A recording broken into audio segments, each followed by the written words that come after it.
পর্যন্ত পৌঁছে কিনা আমার সন্দেহ।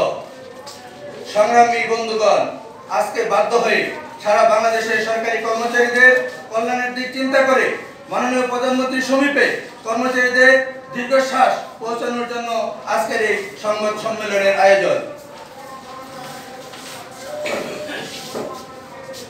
সম্মানিত সাংবাদিক ভাই বোনেরা, আমাদের এই 14 লক্ষ কর্মচারী পরিবারের কথা বিবেচনা করে সরকারের নিকট উপস্থাপিত নিম্নলিখিত যুক্তি ও মৌলিক 4 দফা দাবি বাস্তবায়নের জন্য আপনাদের সহযোগিতা কামনা করছি।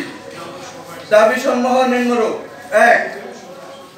সরকারের নির্বাচনী ইশতেহার অনুযায়ী অনতিবিলম্বে বৈষম্যহীন নবম পে স্কেল দ্রুত বাস্তবায়ন, দ্রব্যমূল্যের বাজার দর বিবেচনায় নিয়ে 50% বেতন বৃদ্ধিকরণ ও কর্মচারীদের মাঝে রেশনিং প্রথা চালুকরণ সহ চলমান 5% প্রণোদনার বিষয়ে মূল বেতনের সাথে ইনক্রিমেন্ট আকারে যুক্তকরণ। 2.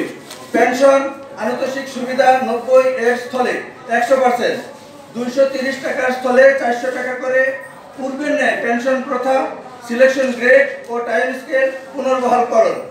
3.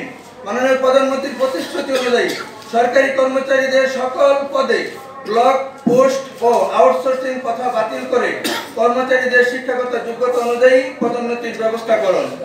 4. জাতির পিতা বঙ্গবন্ধু শেখ মুজিবুর রহমান কর্তৃক দানকৃত 448 এর মগবাজার ঢাকাস্থ একতলা ভবনটি ভেঙে বঙ্গবন্ধু ভবন নামকরণ করে বহুতল ভবন নির্মাণ এবং বাংলাদেশ সচিবালয়ের অভ্যন্তরে জাতির জনকের একটি ভাস্কর্য স্থাপন করুন। আজকের এই সংবাদ সম্মেলনে উপস্থিত সকলকে আবারও ধন্যবাদ জানিয়ে আমার বক্তব্য এখানে শেষ করছি।